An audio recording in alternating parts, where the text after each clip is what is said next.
Misinde. Gari. Yageze kwa Alfati Gray Misinde gwe ole ko kuba jodda. Wali mwera bidde tulino kukolebwa ku majja. Bismillah. أعوذ بالله من الشيطان الرجيم. بسم الله الرحمن الرحيم. الحمد لله على تقديره. الحمد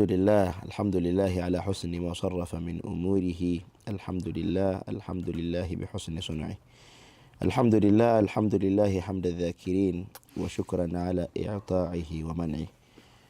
الصلاة والسلام الأتمان الأكملان على سيدنا سيد الكونين والثقلين والفريقين من عرب ومن عجم. نبينا الآمر الناهي فلا أحد أبر في قول لا منه ولا ناعم. فعذرا يا سيدي يا رسول الله إن قصرت في وصفك حقا فإن وصفك لا يوصف. Abalungi abawuliriza Voice of Africa Radio yonna jemusinzira okubanga mutuwuliriza enkyalo leero mukkirize naye nga teddoboozi lyange kulya Sheikh Juma n'erya Sheikh Taha mbalamuseeko n'ekiramuso ekirungi nti assalamu alaikum wa rahmatullahi wa barakatuh. Wa alaikum assalam wa rahmatullahi wa barakatuh. Ndozani Sheikh Ali asooka atole salaamu ye. السلام عليكم ورحمة الله وبركاته. وعليكم السلام ورحمة الله وبركاته. مولاي صلي وسلم دائما أبدا يا الله حبيبك وأهل البيت كلهم صلى الله عليه. مولاي صلي وسلم دائما أبدا يا الله على حبيبك وأهل البيت كلهم صلى الله عليه. يا لائمي في الهوى العذر معذرة مني إليك ولو أنصفت لم تلمي. صلى الله عليه. يا لائمي في الهوى العذر معذرة مني إليك ولو أنصفت لم تلمي. صلى الله عليه. يا لائمي في الهوى العذر معذرة مني إليك ولو أنصفت لم تلمي. صلى الله عليه. عدتك حالي لا سري بمستتري عن الوشاة ولا دائي بمنحسمي. صلى الله عليه. محضني النصح لكن لست أسمعه إن المحب عن العذال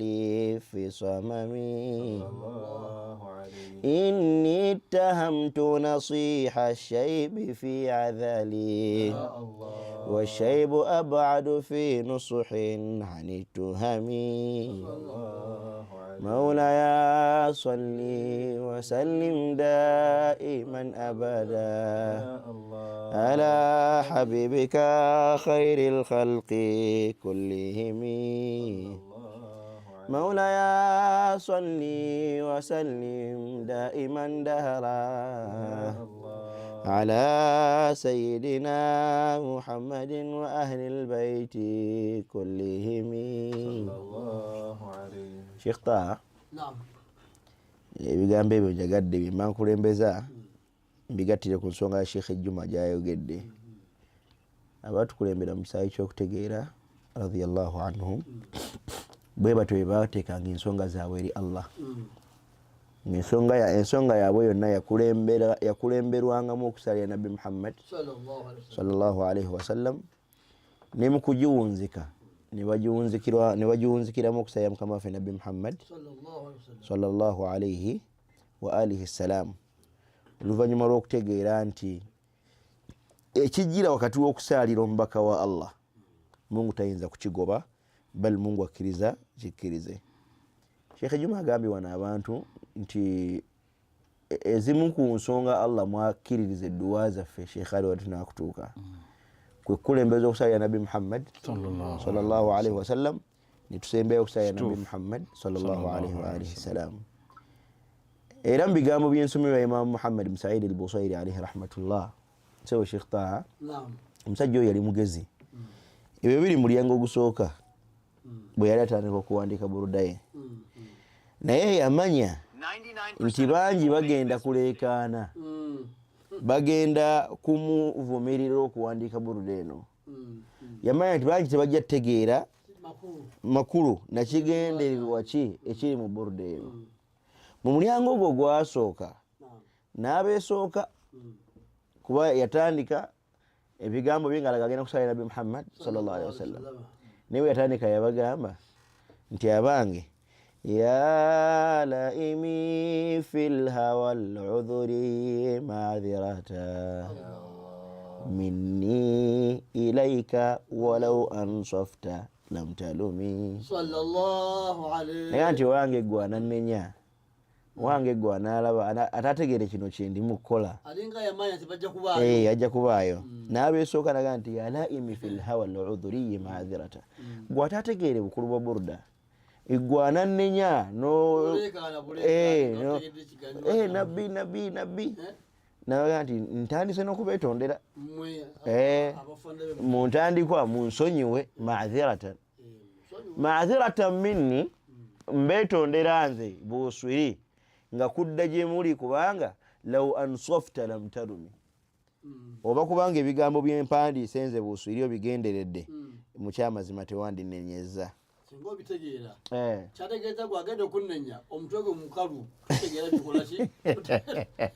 totegeera kisitegeeza ekyo naye gwategeera tutambula ffenna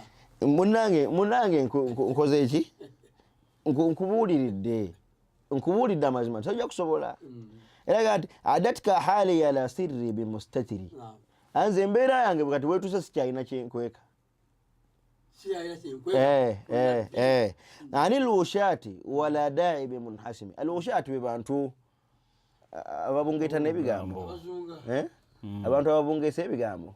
nti abantu abanakasukirira ebigambo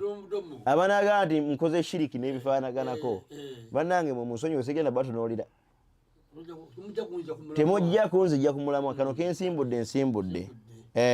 naga nti mahattani nusha lakin lastu asma'uhu mugenda kuyitiriza okumbuulirira naye mbakakasa sibiwulira bye muŋŋamba okuva ku nabbi ekyo mulimba naga nti inna almuhibba ani ludhali fi samami omuntu nga yayagadde ne bwomugambo omuntu nga agudde mukwano notandika omubuulirira nga Juma bwali omubi nga yamwagadde oyo Juma naga nti akugamba naga nti daddi oli olusajja lugoggoofu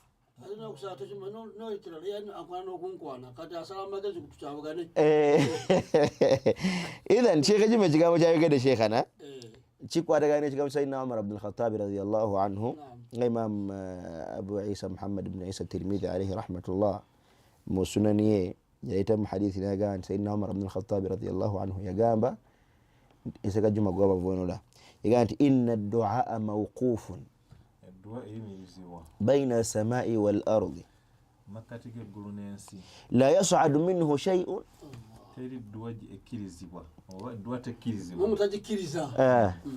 hatta tusalli ala nabiyyika sallallahu alayhi wa sallam Nabi Muhammad sallallahu alayhi wa sallam edduwa yonna esigala eri awo muallaka eri mu kuhangingira awo ebungetera awo tegenzewa tetuuse eywa naga nti hatta tusallia ala nabiyyika Muhammad sallallahu alayhi wa alihi wasallam ونسأل كما في نبي محمد صلى الله عليه وسلم. يقول علماؤنا رضوان الله عليهم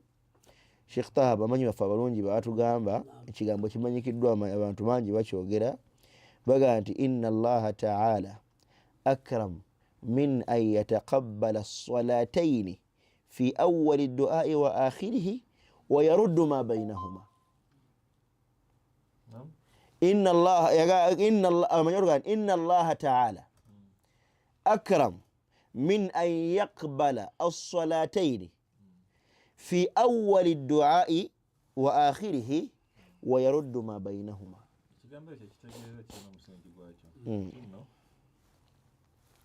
ibada eri emu yokka Mungu jakkiririza mu mbeera yonna oba ibada eri emu yokka nga Mungu agikola n'ebitonde ne bigikola kwe kusalira nabbi sallallahu alayhi wasallam kubanga aya egamba inna allaha wa malaikatahu yusalluna ala nabi osala Mungu tasala osaddaka Mungu tasaddaka osoma Qur'an Mungu tasoma Qur'an naye osalira nabbi tegera ni Allah subhanahu wa ta'ala bakikoze binasul Qur'an kati Allah mu njogere nyankuseka kyagamba okusalira nabbi kwonna akukkiriza mu mbeera yonna oba okukoza otya oba otya kati Mungu akisa nnyo okubanga osalidde nabbi ku ntandikwa y'eddwa akikkiriza n'okusalira nabbi ku nkomerero y'eddwa n'akikkiriza ng'oloozereddwa emakati g'okusalira kuno okw'emirundi ebyo asobola ogigaana Sheikh kyagambye sallallahu alayhi wasallam buli w'osalira nabbi sallallahu alayhi wasallam Mungu akikkiriza ekitegeeza kyovola tukikulembeza ne tukisembyayo kisobola otuyambako eno eddwa gye tusabidde mu makati g'ensalira ebbiri Allah okubanga akola ki ajanukula inshallah ekigambo ekyo Sheikh Juma kyayogedde abantu bakimanye nti okusala nabbi Muhammad sallallahu alayhi wasallam yeswala yokka gy'osalira mu mbeera zonna mu mbeera zonna gutuuka ne ku ddaala nti yeswala Mungu gyekkiriza yokka okusala nga tolina wuzu nabbi sallallahu alayhi wasallam abasinga obungi bajja mu swala y'omufu nga talina wuzu Mungu tagikkiriza olina ajja n'asala swala y'enkuba nga talina wuzu Mungu takkiriza najja buli swala olina okuba ne wuzu okujjako eswala ya nabbi Muhammad sallallahu alayhi wasallam Sayyidina Huzaifa bin Yamani radiyallahu anhu mukyafaayo wa Sheikh Juma wakitunyumiza nnyo yayimirira mu basahaba n'abagamba nti yabagamba ensonga zino yagamba ensonga esooka inni uhibbu alfitna nze njagala nnyo ki nze ku fitina kwesiva ng'enjogera y'olwaleero weegamba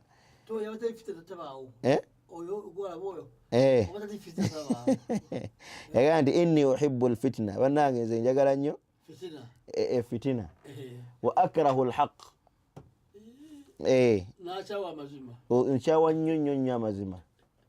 nagamba nti ekyokusatu wa usalli bila wudhu nmanyi n'okusala nga sikolaki nga siina wuzu waliya fi lardi ma laysa lillahi fi sama waliya fi lardi ma laysa lillahi fi sama Sheikh Juma nkivunula ntya waliya fi lardi mu nsi muno ninamu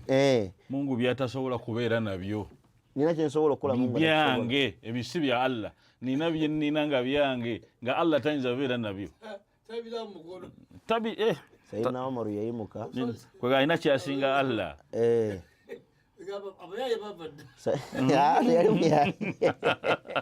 owuliriza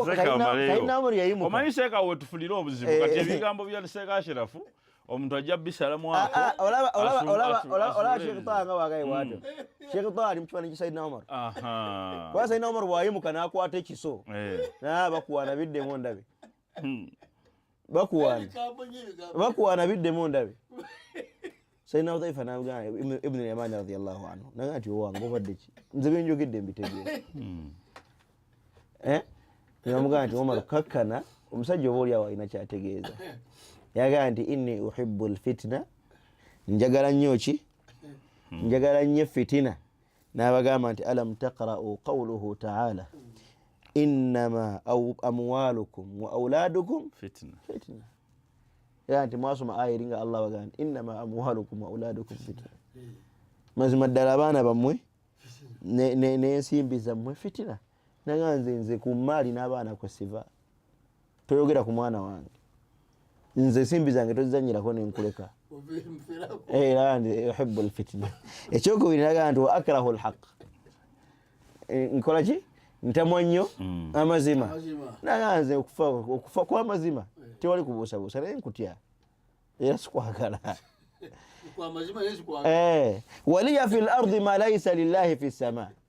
nze ku nsi kuno nina ekyenjawulo Allah subhanahu wa ta'ala kyatakola ki kyaterekera jalla jalaaluhu nagamba fa inna Allah subhanahu wa ta'ala laysa lahu sahiba wala walad Allah talina mukyala Allah talina ki Allah talina mwana naye ebyo nze Mungu yabindekera musinga kubanga nze nina omukyala nina n'omwana kakyenjagadde kisimbyeyo mu bigambo bino kiwerekereka bya Sheikh Juma yagamba nti wa usalli bila wudu nze neswala nti nsero zisala sina wuzu naye nti nze lubeerera sawukana kusala nabi Muhammad sallallahu alaihi wasallam nze nabi sallallahu alaihi wasallam sawukana kwekyo olubeerera mbaka wa Allah mukola ki musalira kubanga buli wosalira mbaka Muhammad sallallahu alaihi wasallam obo mazo okweteeka ku mwanjo gw'abafunyi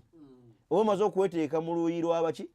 lw'abafunyi kati abategeera embeera ez'okufuna era singa abantu bamanyi sheekhe ne ku mirimu gye bawangalira omuntu yandibadde nga olubeera okugulawo edduuka lye nga tali kusalira nabi Muhammad sallallahu alaihi wasallam gwetuulaawo Mungu agenda kuyita bakasitoma salira mukama waffe nabi Muhammad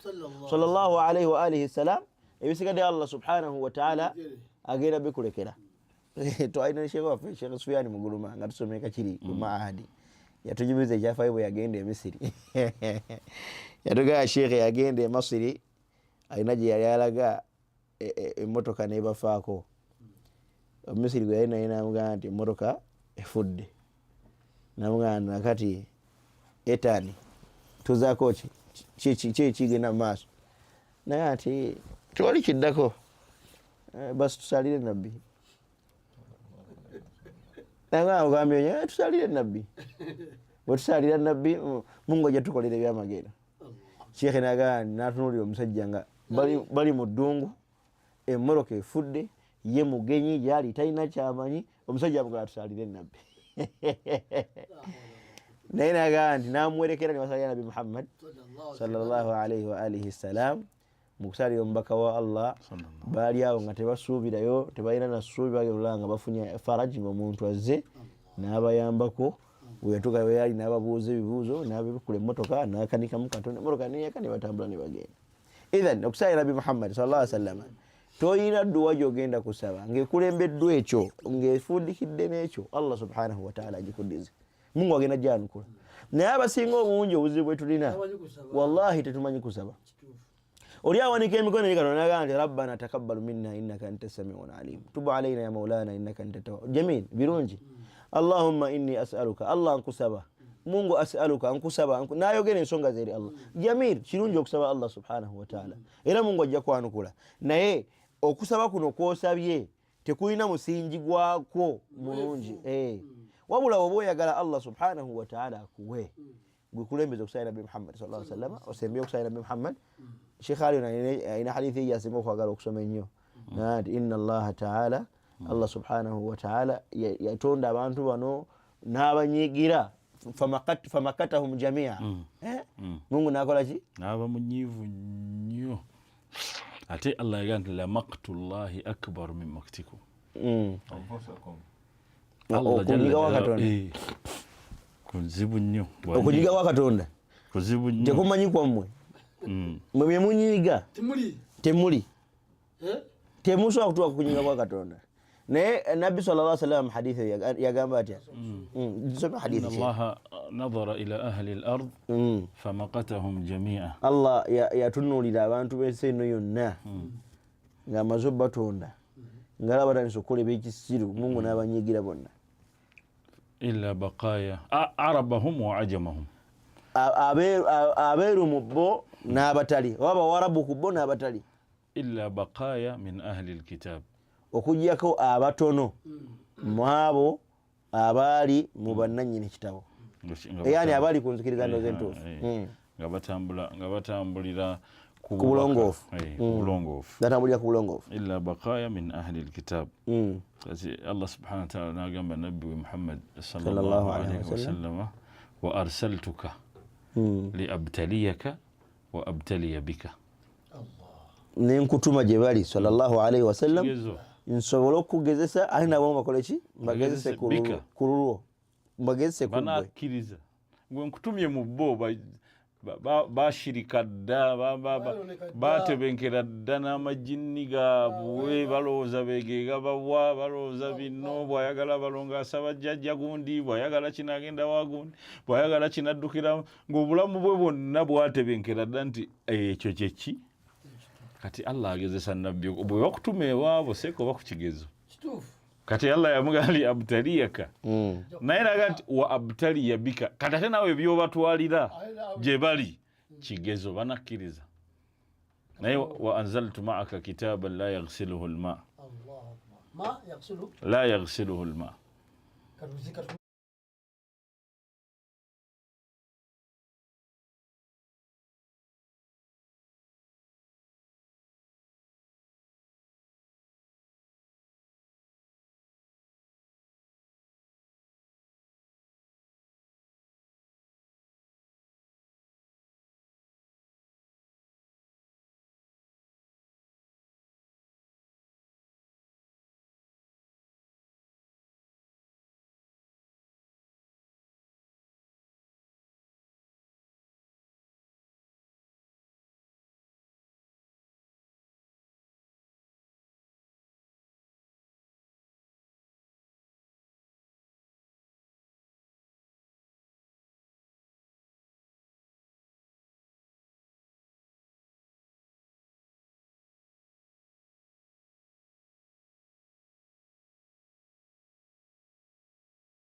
tuuca nombe kasi saspe vosso papa avec de vos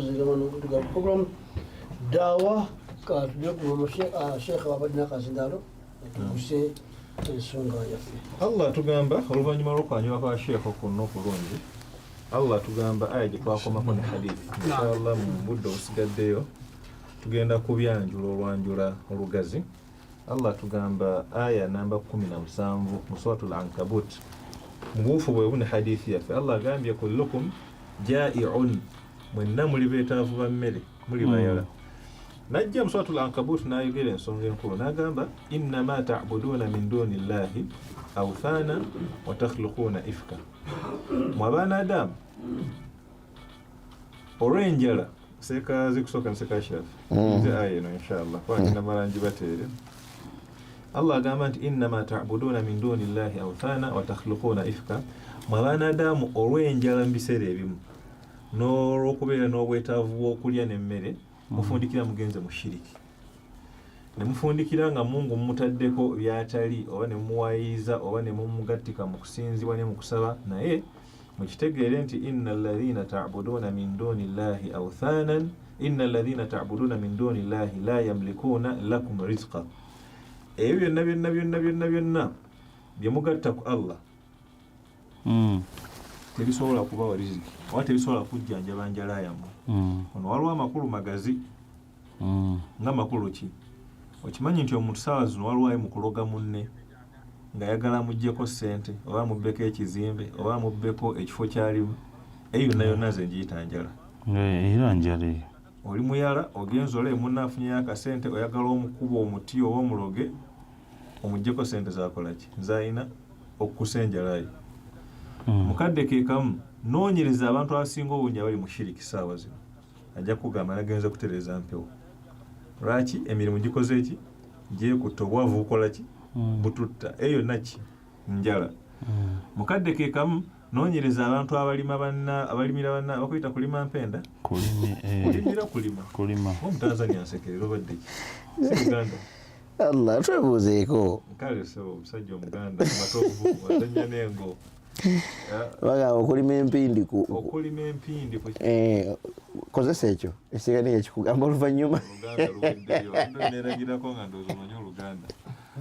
Osanga abantu abalemesa bannaabwe bakolera fitina nakiri ojja kusanga nga byonna bidda banoonya si riziki naye agamba banoonya riziki naye makulu amakyama. Ate nga waliwo hadithi enkulu Omubaka sallallahu alaihi wasallam atugamba nti inna Jibril wa inna ruha al-Qudusi nafatha fi raw'i. Nti lumu Jibril yaje Nabi sallallahu alaihi wasallam nemukuba akama wa nemutegeeza anna an-nafs lan tamuta hatta tastakmila rizqaha wa hatta tastawfiya ajalaha wa tastakmila rizqaha. Nekulekyo fattaqullaha wa ajmilu fi talab. Hadithi ndo ziri mu Bukhari mbasa erabidde. Ate n'agamba nti olw'ensonga nti rizq la yunalu ma inda Allahi bima'siyatin. Toyinza kufuna ekitoka yamugamba nti teri mwanadamu yenna agenda kuva ku nsi okujjako nga riziki Allah gyamuwandikako agimazeeyo okujjako nga ajali yeetuuse. Ate ne ku lwekyo wemba munoonya riziki muginoonye mu makubo amatuufu. Lwaki? Riziki eno eva wa Mungu, ate Mungu toyinza kufuna birungi by'alina nga toyitidde mu makubo ga kumujeemera. Kituufu. Kati eno aya Allah agamba nti innal ladhina ta'buduuna min duuni llahi la yamlikuuna lakum rizqa. Byonna bye mugatteka ku Allah, omuli amasanamu, omuli ebiteega, omuli n'okusinza abantu kw'osiiba oyogerako n'omugagga wange. Manyi wagamba mu Kampala muno mulimu omuzigo bayita kibba bagagga. Osanga omuwalimu ng'anyiigira muwalimu munne olwako yamulabye mugagga wamutoledde salaamu. Obiraba nnyo. Ogenda okulaba omuwalimu takyaddamu salaamu yo, takyakusindikira ku irimu ne gyasindika ebikolo wamu n'oluzungu mu inbox, takyakuyita mu mikolo. Lwaki? Yeeraliikiridde muli munda nti ogenda kukola ki? Kubba omuwalimu we. Kubba omugagga we. Omugagga. Ebintu ebyo nno mbiwulira ne binsesa. Oyo omugagga oyo naawe n'oli omuwalimu gw'owalana mwenna Mungu awataddeko ekitendo kinagamba kullukum ja'i'un, mwenna muli bayala. Ekitegeeza omugagga wabeera mu ddwaze naye abasaba Mungu amwongere. Butereevu. Ono ate nga sheekhe teri alina naawe tulabanga balina bonna tebalina wallahi tebalina yakitugambye kati Allah agamba nti fabtaghu inda Allahi rizq kyekigambo kyembadde njogera agamba nti inna alladhina ta'buduna min duni llahi la yamlikuna lakum rizqan fabtaghu inda Allahi rizq munjinonye wani Allah wa'buduhu musinze olwa riziki eyo washkuru lahu ate wamala ogibawa mwebaze ku aya eno njagala tugatteko hadithi ya Jabir ibn Abdullah gye twasoma abantu gye baayagala ennyo we yali atuuse mu mbeera taata we afudde amulekedde abawala 9 amulekedde amabanja olusozi lulamba ate amulekedde ennimiro emu ey'entende abayahudi ne bajja nga baagala kwonoona nga wamanyi bamanerenda oba ababanja nga yagala kubanja atwale n'ebitale ebyo ate ebbanja jjukira wano sirirye wabula agenda disasula Qur'ani lwataata we naye sanga mu mbeera ayina emimwa 9 egy'okuliisa kagamba naye ogw'ekkumi ate mukadde ke kamu nga byayina osasuza ebbanja tebikola ki tebimala kwe kutambula n'agenda eri nabbi sallallahu alaihi wasallam n'amunyonyola embeera n'amugamba nabbi enjala etuuse mu maka gange ebizibu bizze ebizibu bino byonna lwaki ndeeta hadithi ya Jabir eno efaananako ng'embeera gye tuli mu ssaawa zino osanga omusajja alina famire egezze oluusi alina abakyala 2 3 alina abaana 14 sente zeekutte emirimu gyekutte awo tuli ku kifaananyi kya njala kati kyensaba mugatte mu makkati ga aya eno fabtaghu inda Allahi rizq mugatte ne hadithi ya Jabir we yatuuka mu mbeera nga kituufu enjala ezze alina amabanja ebyokulya bitini jukira nti Jabir ibn Abdullah ono radiyallahu ta'ala atuuka okuwasa nabbi sallallahu alaihi wasallam n'amugamba wasa omukyala nga mukulu lwaki asobole actually Jabir ekigamba nabbi sallallahu alaihi wasallam yambuza lwaki Jabir wasiza omukyala nga mukulu lwaki agala kuwasa omukyala nga kusinga emyaka n'agamba nina abaana abawala abato abakulabirira nedda sina kyembisaawo abakulabirira kitegeera bulungi kati amakulu ago gonna njagala mugagatte ku makulu ge twakomako wiiki ewedde agagamba nti eno hadithi kye tuyigamu oba weesanze mu mbeera ng'emmere oba enjala ezze oba nga riziki yeekutte oba nga obwavu buzze oba nga amabanja enjigiriza y'Obusiraamu eri etya Jabir ibn Abdullah yagenda eri omuwalimu we mukadde ako yali nabbi sallallahu alaihi wasallam n'amusaba naye hadithi gyegenda mu maaso bagamba nti omubaka sallallahu alaihi wasallam yagenda mu nnimiro y'entende n'agyetooloola nga wasaba edduwa makulu ago sekazi kusooka nze Sheikh Juma italiyo naye nsaba mutandikirawo inshallah mulannamye ebigambo nze Sheikh Juma nsaba abatuwuliriza nammwe munzikirize nsooke njawukaneko katono nnyo ku direction eyo naye nga gye tugenda okumaliriza nayo biiznillah. Allah subhanahu wa ta'ala jalla jalaaluhu bw'amala okulambika ebintu byonna nga bwe tuze tubyogera ebibiye Allah subhanahu wa ta'ala n'ebiri wakati waffe n'abantu kugamba natuwa guidelines nti anajja ewange ng'ayagala okunsaba bino bikulu nga Juma bwabirambise nti bw'onooba ozze ewange ng'oyagala kwogera nange ng'olina obwetaavu bino byo bise mu bwongo bwo gy'oli ontegeera nkifo ekisooka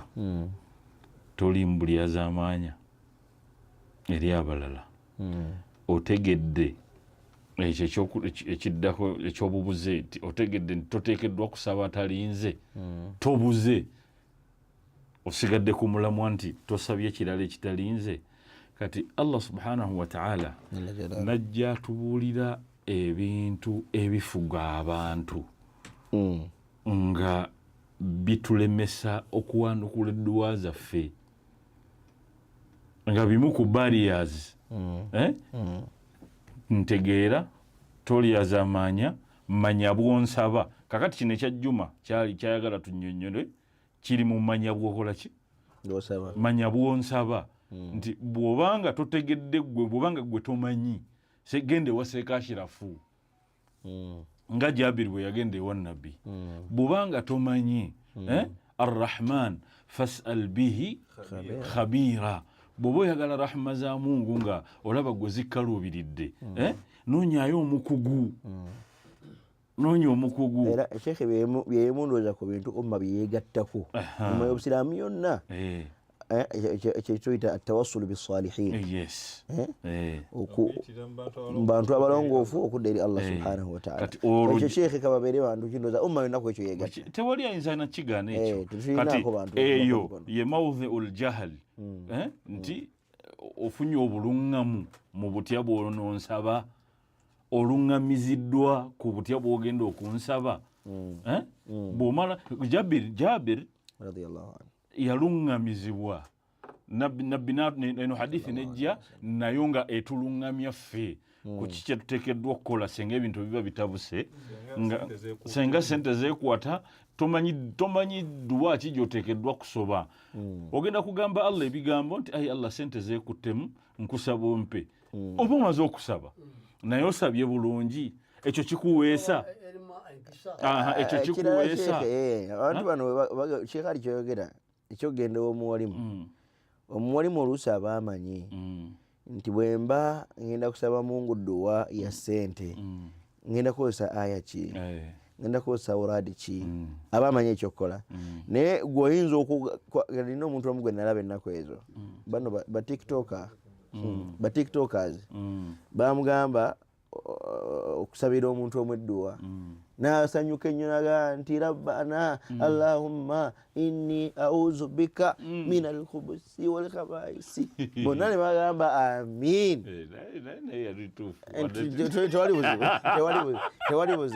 tewali buzibu waliwo ensonga lwaki mubutuufu waayo sana kigowa waliwo ensonga naye si yawo lwaki eyo nabbi yagiteeka wali nti eyo nnungi nnyo naaba oyingira wano mukabuyonjo naye ate bw'oba ogenda okulya kirungi osome eno kituufu okitegedde mu butuufu tewali dduwa nfu nayo ntuufu n'enkuba some eno n'enkuba ojja kusoma eno kakati omuntu ono khabiri Sheikh Ali wagaa nti fasalu bihi khabira bw'oba oyagala okusaba Katonda kirungi ofune omuntu amanyi okusaba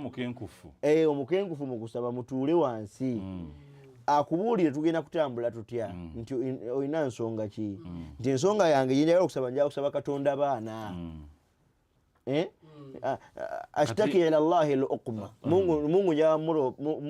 mulopera bugumba bwange agenda nti otuba kusaba bugumba tugenda kusoma aya fulani tukateka tula ero ojja ku shetani evuganga bwayagala butereevu olina okuba ne seeka olaba umma yonna erina seeka ye nabbi Muhammad sallallahu alaihi wasallam umma yonna erina seeka waayo ye mwalimu waayo era buli lwokola bakubuuza nabbi ani seekawo nabbi yagamba ki okitegedde kati gwokola okola otya simanyi Dr. Kayiwanze seekawe naye sindudde muwuliriza kati wiiki nga namba n'ekintu mwana wange oyo nogola mwana bismillah ali mukunganya byagenda bbawa Dr. Kayiwanze seekawe Dr. Kayiwa tubulako n'agenda bakiyita ekitondo abeereyo kasanda abamugye Kampala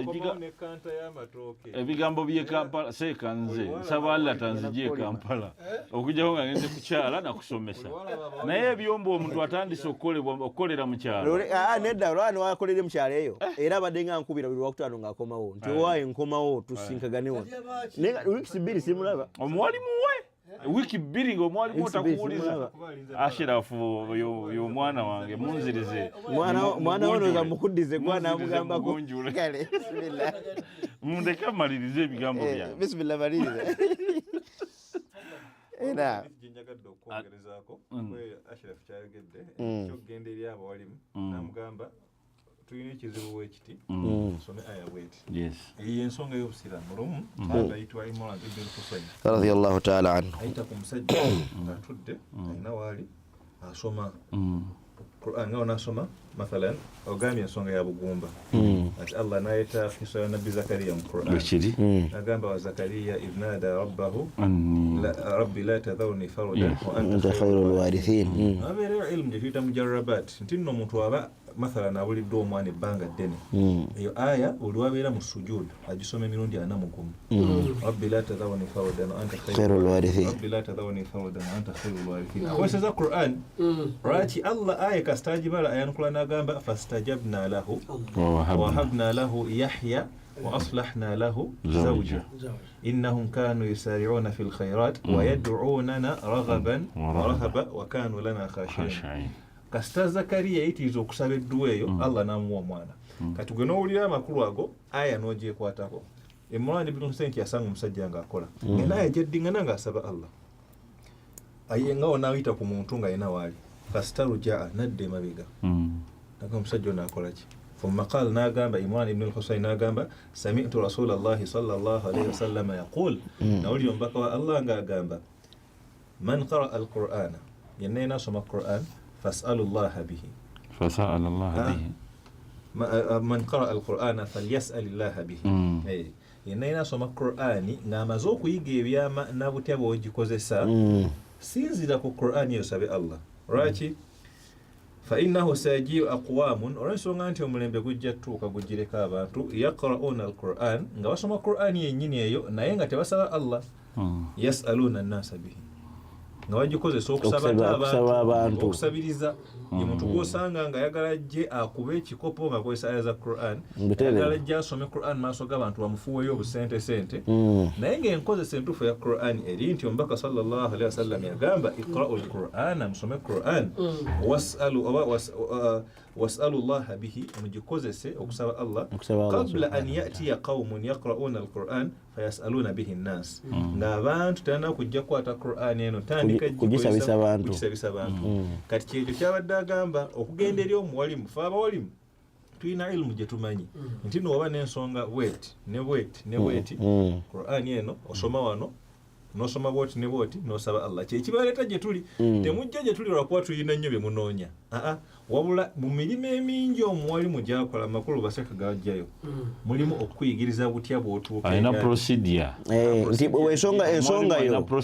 ensonga yo etambula inatambula bweti eyo ate yo nejja tambula bweti nti onayagala sente tujja kusoma bino ona ye alina buzibu ki nti mulwadde bamuloga tujja kusoma aya eno tujja kusoma bwetu Allah mujjeko eddogo eyo kati enkozesa ya Qur'an eyo yewo omuwalimu enkizo ku muntu omulala wa bulijjo Mungu kyava akugamba nti noonya omukugu onsabe akubuulire butya bw'ogenda okunsaba nkuwe noonya omukugu so kakati eyo yembeera ya aljahal kati Allah subhanahu wa ta'ala bwatuuka ku kigambo kya mwenna muli bayala atulaga ebigenda okutulemesa okuddibwamu edduwa zaffe kubanga obuyala Allah bwe yayogera enjala ndoli nabuuza wano nti teri agenda kukola okujjako nga bwe bamusasula abaako ne kyagula either naalya oba naanywa oba n'atwalira abantu be nga kulya oba kunywa oba kwambala okitegedde kati Allah subhanahu wa ta'ala bw'agamba nti kullukum jiyaa'un mwenna muli bayala naaga nti fastat'imuni nakozesa ekigambo mmere emmere kubanga Allah subhanahu wa ta'ala bino byonna bino byasoose no waggulu bya mutima bya nafsi bya mutima gwo bya nafsi yo nti nafsi yo yekutwala yetegeera Allah ebisigadde ne bikola ki irimu otekwa kugisoma biki binafsika n'omutima omuki omugazi n'obwongo obwagala okugitegeera kati Allah subhanahu wa ta'ala ajja shekhe okuteeka mu nsi muno nga waliwo ebigenda okukukuuma ng'omuntu ebigenda okukukuuma ng'omuntu ebigenda okuzimba omubiri gwo osigale ng'otambula yemmere yemmere emmere kigambo kikulu nnyo mu kuddamu edduwa emmere gy'ogenda okulya gy'ogenda okussa mu ki mundayo kigambo kikulu nnyo mu kuddamu edduwa kati Mungu kyava akireeta n'akyesebako wano nabbi waffe Allah jalla jalaaluhu akugamba nti falyanzuri l-insan ila ta'amihi gwe ayagala okujja gyendi biki byolya bisobola okujja nga biva mu dhulumu eno gye naganye bwe kiba kisobose nga sente wabba nzibe nga wabba nzibe n'olya n'onyirira n'oyambala n'onyuma kuba kakati emmere ekuuma ebiri munda Sekashirafu emmere ekuuma ebiri munda engoye zibikka bino ebyokungulu kakati ebyo bibiri bikulu era Allah yabisaako nnyo essira mu bigambo bye ne Nabbi Muhammad sallallahu alaihi wasallam. Wano mweno hadithi yakyogera akugamba nti ayagala ekirungi kisabe nze kimale okufuuka ekirungi nga nkikuwadde bw'onojja ng'emmere gy'olidde ennungi si ya haramu si ya haramu n'ogamba nti mukama wange Allah temusoma hadisi ezo zonna nga baga nti ash'atha aghbara yamuddu yadayhi ila sama naye ogenda okumwetegereza mat'amuhu haram kati wano Allah kyagamba mubimu ku Allah byagezaako okutuga nti wano emmere mugisabe nze nti bwe munaabanga munsabye ne mutatunuulira nnyo ani alina ennimiro ani alina ki saba Katonda omugambe nti ayi Allah seeka katungulu wamuwa nkusaba omuŋŋondeze oba omaze okusaba ani oba omaze okusaba Allah ogenda okutuuka ewaseeka katungulu okumugamba nti owaaye biganye ovudde wa Mungu omaze omutegeeza nti ono mudduwo ate wamuwa obusobozi kati muŋŋondeze ekizibu kyange kiggwe naye nga Allah yakikoze ki Allah nga yakikoledde ekyo Mungu kyagamba nti n'emmere bwetyo bwekola ki kati emmere eno gye tugenda okulya egenda kubeera nga yeetaaga okwekenneenya falyanzuri l-insaanu ila ta'amihi erimu ebigambo bingi naye tuli ku nsonga ya dduwa esobola okuvunulwa mu mbeera mpitirivu naye ku nsonga y'edduwa bakugamba tunuulira kyolya kifaanana kitya kikusobozesa okugenda eri Allah subhanahu wa ta'ala n'omugamba nti mukama wange Allah nzize kubanga gwagenda okusaba Allah omubiri gwo gwonna gukulidde ku haramu omubiri gwo gwonna gujjudde ki kitegeeza naawe gwe wennyini oli haramu otobeera na mwana haramu gwe oba weefudde haramu olubanga obuuza katonda lwaki tannyanukula ate nze omwana haramu simumanyi okitegedde naye gwe Sekashirafu obbye banno buli kyolya ofeze kakati gwe neweefuula haramu gwe wennyini neweefuula ki gwe wennyini neweefuula haramu wamalbasuhu haramu kubanga ekigambo ekiddakaawo nti kullukum ura fastaksuni kakati temulina byakwambala emmere n'engoye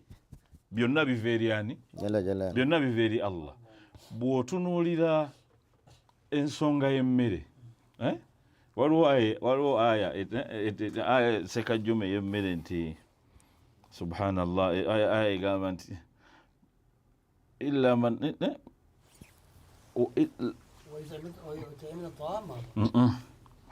egenze naye nga Allah aga nti omukkiriza bw'alya kyonna ky'aba alidde Mungu tamulinaako ki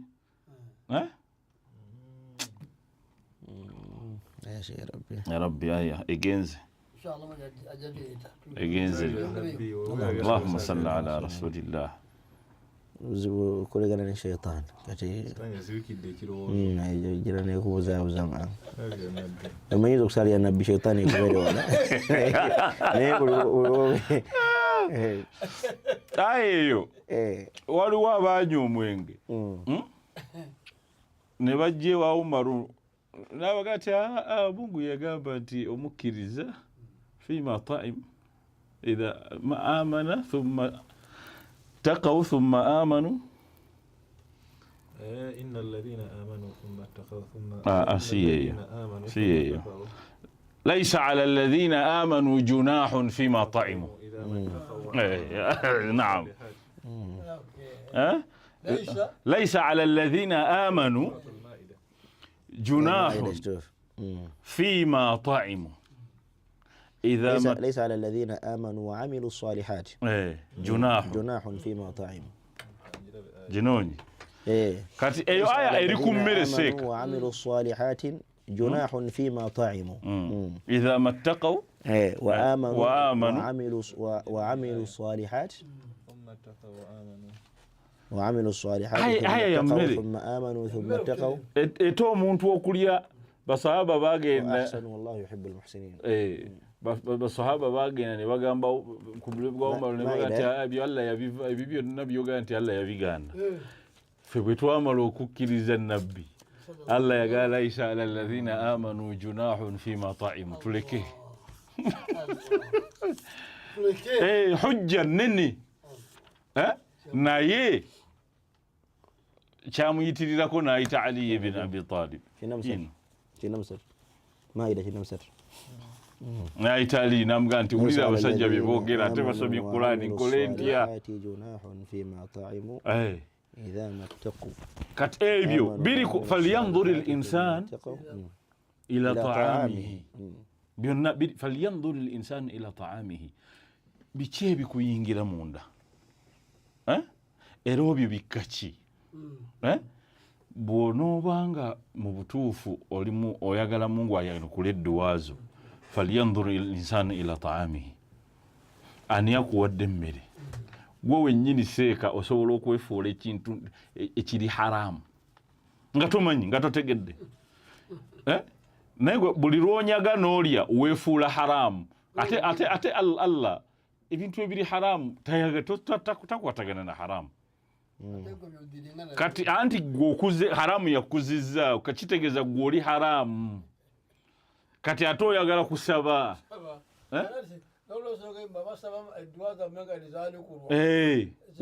wetunuulire otegedde Sheikh ensonga lwaki olina ogendewa omuwalimu kimu ekyokubiri lwaki osaanye obeere mu dduwe z'abantu abangi wowe mumwezi obutakuwa olina ebizibu byonga ngagga omuntu bobeera mbanno ate mugwe emikisa gyabali naje nijukuyamba okukola kyokuba nti Allah ayanukula ki ayanukula eddwaazo nga fitina bwetwaliramu n'alumanya ne saalumanya n'obulungi bw'oyinza obwekoonako nga togenderedde n'obulungi bw'oyinza obwekoonako nga togenderedde n'ovaawo nabwo omusajja yajjanga ng'alina ebizibu bye mu ddarasa ya sheekhe ebbanga neriwera wallahi nga yajja n'abeerawo mpaka seeka bwe yamwetegereza n'amanya nti oyo omusajja abeerawo naye ajja mu ddarasa tayogera kigambo kyonna atuula mu ddarasa bweggwa n'agenda tabuuza takola ki naye atuula butuuzi seeka n'amwetegereza ebbanga lumu we yamaliriza eddalasa n'abuuza alamala imina nnansi ng'abantu abayizi be bonna we balimu oba masejidi oba ki n'abuuza kankozesa erinnya lya Juma n'amubuuza Juma nkulabye ebbanga ddene mu ddalasa mbuulira bukyanga tutandika kusoma oyizeeyo ki toyogera tokola ki naye mbuuliraayo ky'oyize omusajja n'amugamba nti sirina omusajja yamugamba nti seeka sirina kyenjize sirinaayo kyenjize seeka n'amugamba tolina kyoyize ebbanga lyonna lyomaze n'akambuwala kati ononaki ki ekikuleeta awulira omusajja kwe kumugamba nti ya sheekh mukama wange ekindeeta nakuwulira lumu ng'ogamba nti omuntu yenna ajja n'atuula mu ddalasa oba n'abeera we boogerera ku Allah n'omubaka we avaawo Allah amusonyiye avaawo nga Allah akoze ki era n'oyogera n'ekigambo kiga nti malayika zigamba nti ate oli yazze kulabirawo munne naye Mungu n'agamba nti naye nkoze eki naye musonyiye n'amuganze kyekindeeta sijja wano kusokobako nabye nsoma nnyo naye nze nina ebizibu byange ekindeeta wano Allah akole ki seeka n'akaaba amaziga seeka n'agamba ekigambo kiga nti aradna an nuallimahu فتعلمنا منه الله أكبر فايقلوا كل أردنا أن نعلمه فايقلوا بسمسة فتعلمنا منه naye ate ye yafuusa mbadde ndowooza nti nze musomesa we naye ate kati ye yafuusa omusomesa wange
tugenda musiki tugenda mukola haram halulu walulu kubos obavuga tagarido kosa ndaba na majini dani bishi ya tibisi ebitega yango no halul mwana shibu tsabana basiga bana abo naka nebisi vini banga twashi tibato ko naka bana bekala no kuboza kwa Afrika kujawano nobuza Arafati ajja kuba byonna nga yokutegeeza bulungi nnyo esimu 0703 n'oteako 079 5 giddamu 070 3 7 5 mwenda 5 mwemu n'osimbyayo 2 amasimu baguddewo ndabona omukulu kyagamba damukube yabakuba seeka njagala okutuusa salaamu ya haji sikyomu haji sikyomu ziroobwe mungu amusaasi so twalina okugendayo naye omwana ono Abdulaziz yakyatulemesezza Abdulaziz ave mukuzanyo Sheikh Abdulaziz sagala anti tayagala ndooza tusemberere ye taata wa Sheikh Abdulaziz alaikum salaam wa rahmatullah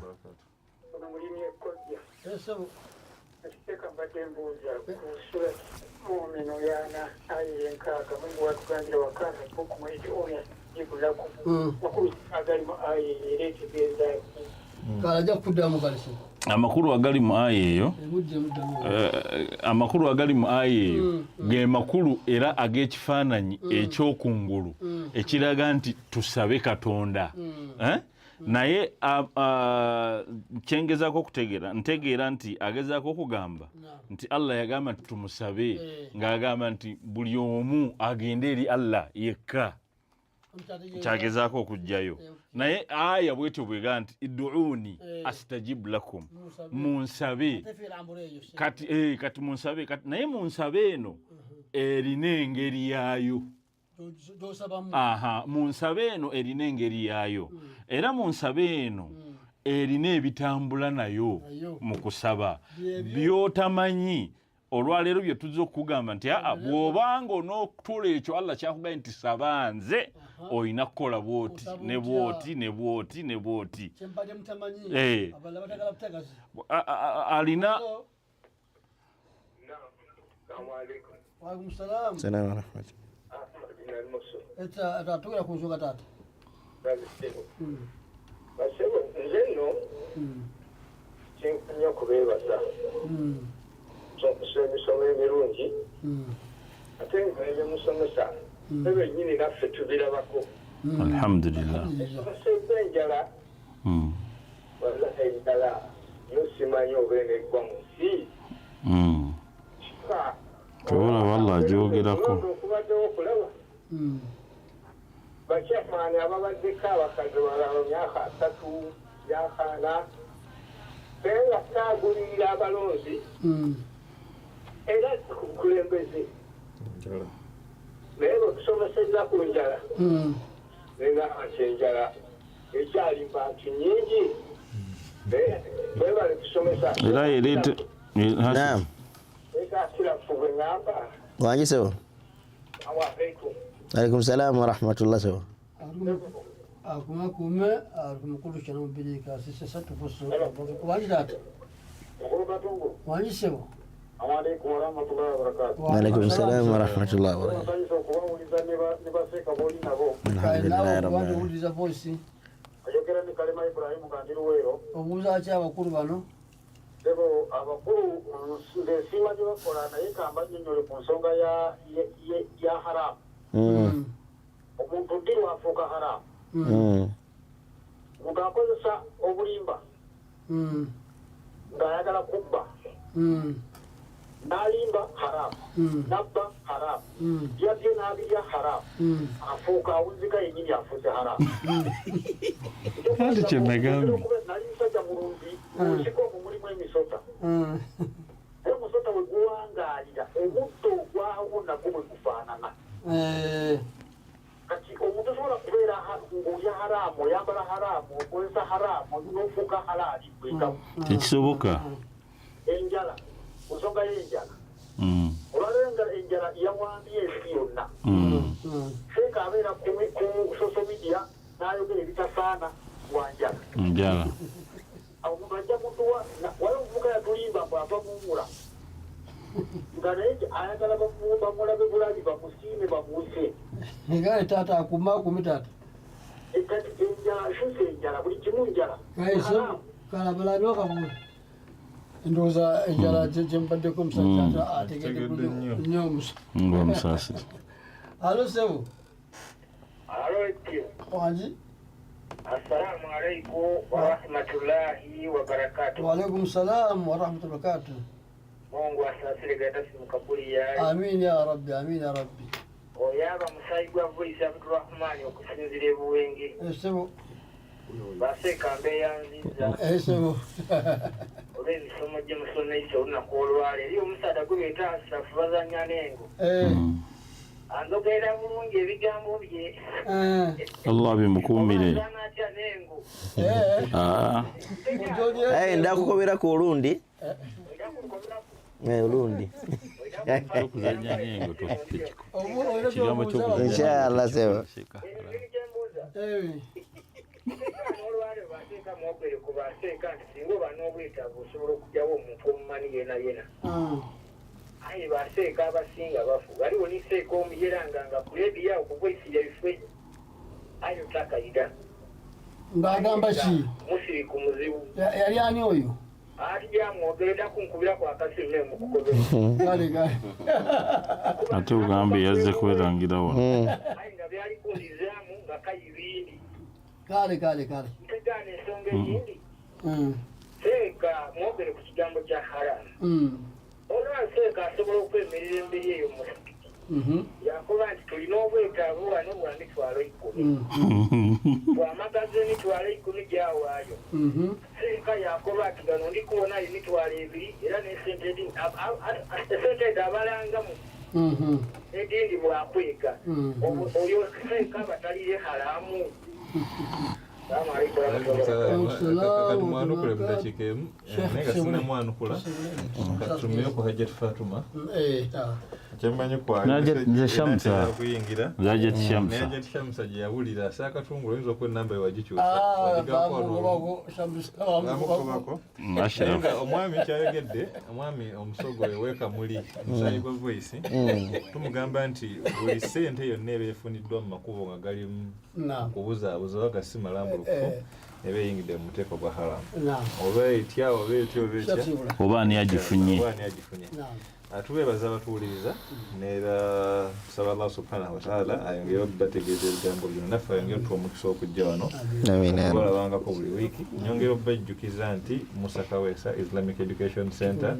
abaana mbaleete tubasomese eddiini oluzungu ne Quran tugibakwase n'abawalimu abaagala okusoma essomero lyammwe weeriri inshallah mujje mutendekebwe obwali mubeere nga butambula bulungi ennamba z'essimu 07009 5 0 3 5 07009 5 3 5 zamanya nze Juma Waiso. طيب شيخنا nebaza abatuwuliriza saba Allah fenna tuwa bulungi enze Matovu Ashrafu bazanya n'engo nkola n'ekitongole kya Haram Travels ntula ku Grand Imperial Hotel awo ku level ey'okubiri wali office yaffe mujje twogere ku mboozi ye Makka ne Madina emikolo gya hijja oba egya umra omwezi gwonna ojja ne tunyumya ne tulaba tunatambula tutya biidhnillah noti 777 888 esimu yange 0777618848 inshallah nja kuba mbalindiridde na buli mwaka Allah bakumenga muli bulungi. Assalamu alaikum warahmatullahi wabarakatuh. Assalamu alaikum warahmatullahi wabarakatuh.